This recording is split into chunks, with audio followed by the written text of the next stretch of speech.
All right, welcome back, Florida Football Insiders. JP Peterson joining us. JP's the host of the JP Peterson Show.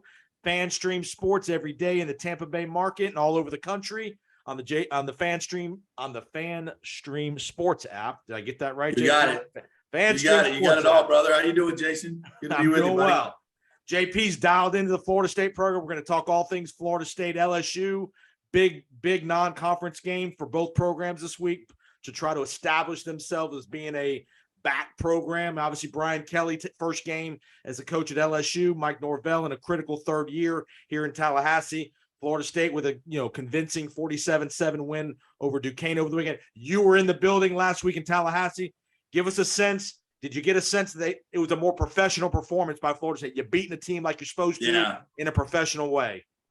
That's a good word, professional. That's what it looked like. It looked like the old days when you do what you're supposed to do against bad teams. And people may say, "Look, you beat Duquesne." Well, we didn't beat Jacksonville State last year. We didn't rout Stanford the year before.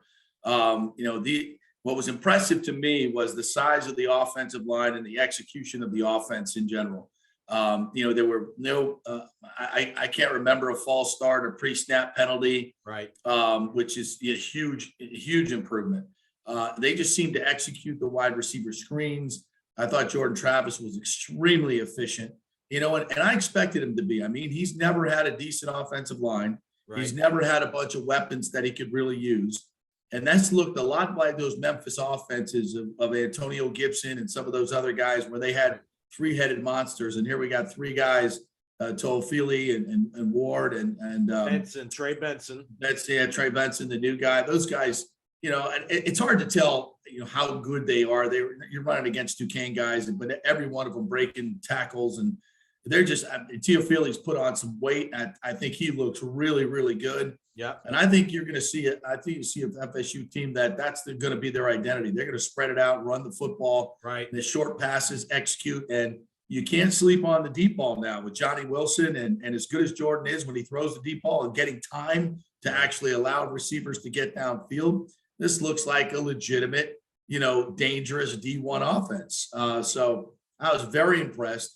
Yeah, I was a little disappointed because it rained, the lightning delay, I think sent a lot of people home. I think we would have had a good 60, 70,000 people there. There was, it was a big tailgate going on.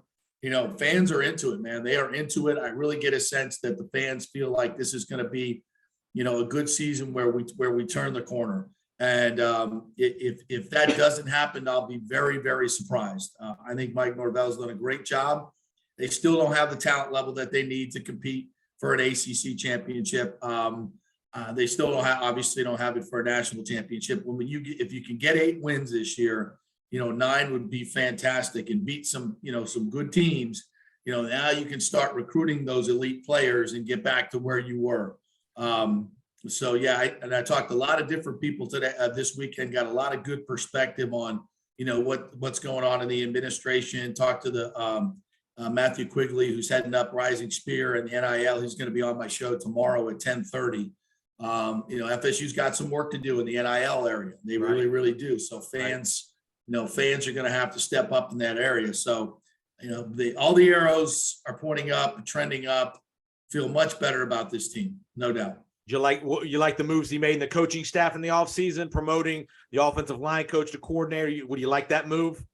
Yeah, Alex Hackett. Yeah, I like what they do. I still think, and this is not, I'm not as tied into the, Florida recruiting as some of my other friends. Corey Long, I don't know if you know Corey, he's really good he knows Florida, the state of Florida recruiting, and he's been very critical of FSU's recruiting roster in terms of their coaches and their whole setup. That it's not Florida focused. It's much more Mississippi, Alabama, kind of old Norvell stomping grounds, and doesn't have enough connections into Florida. That's what Corey says. And I've heard some other very smart people in terms of recruiting say the same thing. So I do think FSU might be able to be better in those areas. I've heard some high school coaches, say a little, Florida State doesn't have the presence that they really need to have in the Tampa Bay area.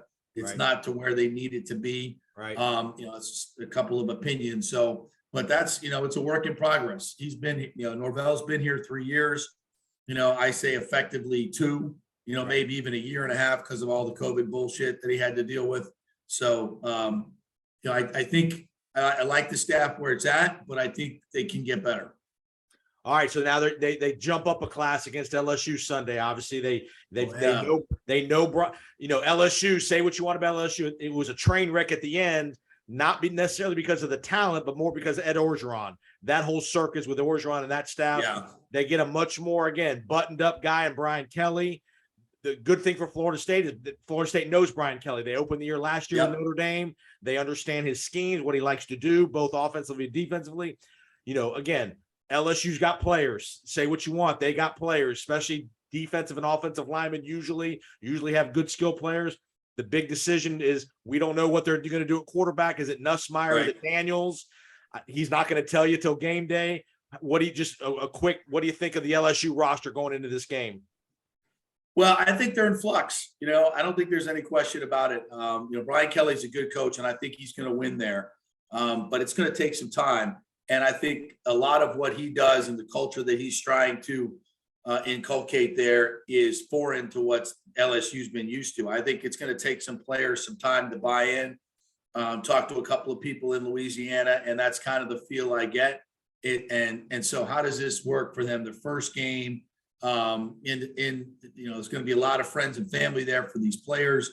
I know they want to show out, but I just, FSU's already played a game. LSU has not. That's a big advantage. Yep. I just think, I think this is a good spot for FSU. I really, really do. It's not going to be like a home game.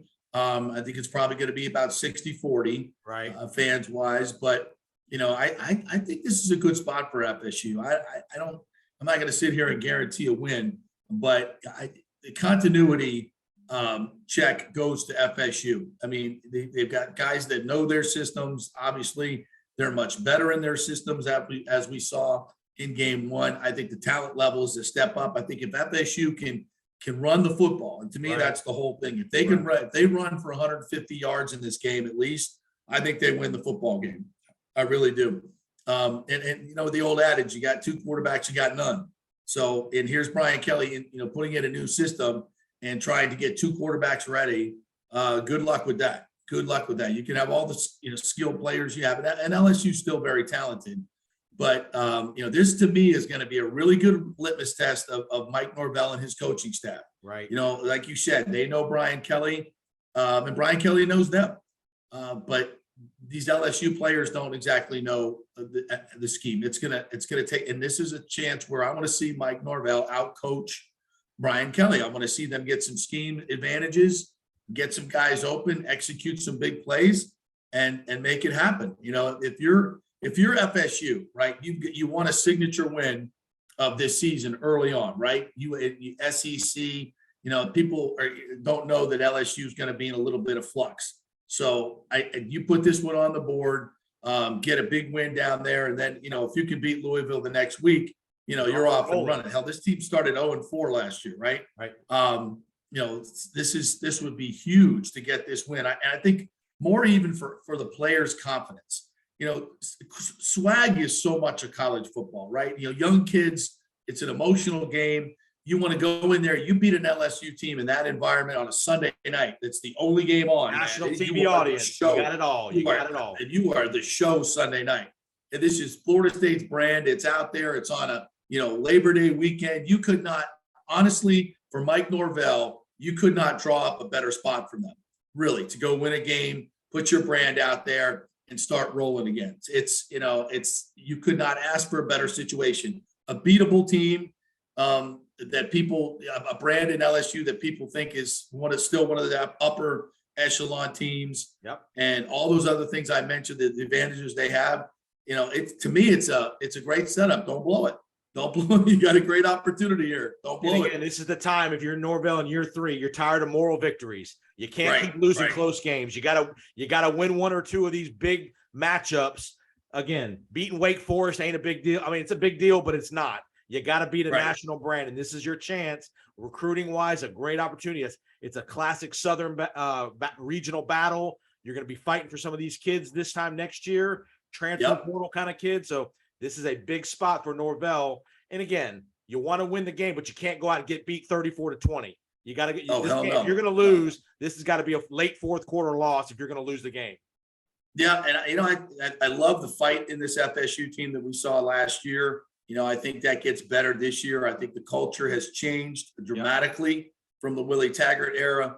So again, this is a perfect spot for them. And I want to see some explosiveness too. That Florida State they built their brand on Bobby Bowden trick plays, the riverboat gambler, and then Jameis Winston and the big names, Jalen Ramsey and Dalvin Cook. These are superstars. James, those guys. Yeah, Derwin. This is branding is big in college football and NIL and don't forget about this. Florida State is auditioning for the Big Ten and the SEC. Right. You go out there and get your ass kicked, and it's going to be kind of like, oh, they just don't have it anymore. It's just not. It's not going to happen. Right. And even if you come back and win 8 games this year, you're not going to have the national spotlight like you have on Sunday night to recoup your brand in front of the nation. That's how important I think this game is for them. No doubt. All right. So it sounds like you're gonna be in the building Sunday night. Yes, sir. You and your son are gonna be there. That'll be a fun weekend trip. So I get to play a fan this weekend. No work obligations for me. We're 15 rows up on the 20-yard line. Nice. Bringing my girlfriend and Cullen's bringing his girlfriend. We got a weekend in Bourbon Street, and so it's going to be we got tailgate parties lined up. A lot of friends to see. This is going to be like back in the 90s. We spent a lot of time in New Orleans. The 90s and the 2000s in Sugar Bowls and different ball games in New Orleans. We spent a lot of time there, so I got a lot of catching up to do. At Pat O'Brien's and all the other haunts. So I don't want to see you on no TikTok videos on Bourbon Street now. You never know. I just don't want to get carjacked. That's my goal for the weekend. Right. Everybody's getting carjacked in New Orleans. They're down like 1,500 police officers. It's like anarchy out there. So you might have to bring a small arsenal just to protect the party, but. It'll be a busy weekend with all the LSU people in town too. So it will be a fun weekend. Yeah, it should be fun. Looking forward to it. Awesome, man. Tell everybody where they can find you online and what showtime and all that good stuff. Yeah, we're on every day from 10 to 12, 2 hours, Tampa Bay sports centric conversation, a lot of Bucks, a lot of Rays, a lot of Lightning, and a lot of college football. We talk more college football, I think, than any other local show. It's part of my pedigree, having spent a lot of time at Florida State. So we usually have a Gator guest, a Florida State guest, the USF guest. So I think we're getting Jeff Scott on Thursday. Nice. Looking forward to USF football. He had a big game, big opener against BYU. Yeah. Scott Carter from Gatorzone.com comes on, or FloridaGators.com comes on every week. So we do a lot of college football, and of course we're on top of the Bucks and everything that's going on with them as well. So 10 to 12. Go JP Peterson Show, subscribe on YouTube. You can watch us live on Twitter, watch us on Facebook. We have an app, FanStream Sports. Download the app and you can listen to the show anytime. Thanks for letting me come on, Jason. Love it, man. You got a great show. Appreciate it. You got it. One more thing I'll publicize JP does. He also does a bunch of Lightning stuff once the Lightning get going here in another couple months for all the home games. So when you're at Amalie, you'll see JP doing stuff in between periods and before and after games for the Lightning as well. So keep up the great work, man. Yep. Keep up the great work, man. You do a great job, and good luck in your new studio. I know you got a new studio. Thank you. Appreciate it, Jason. Thanks, buddy. All right, buddy. Yep. Have a great weekend.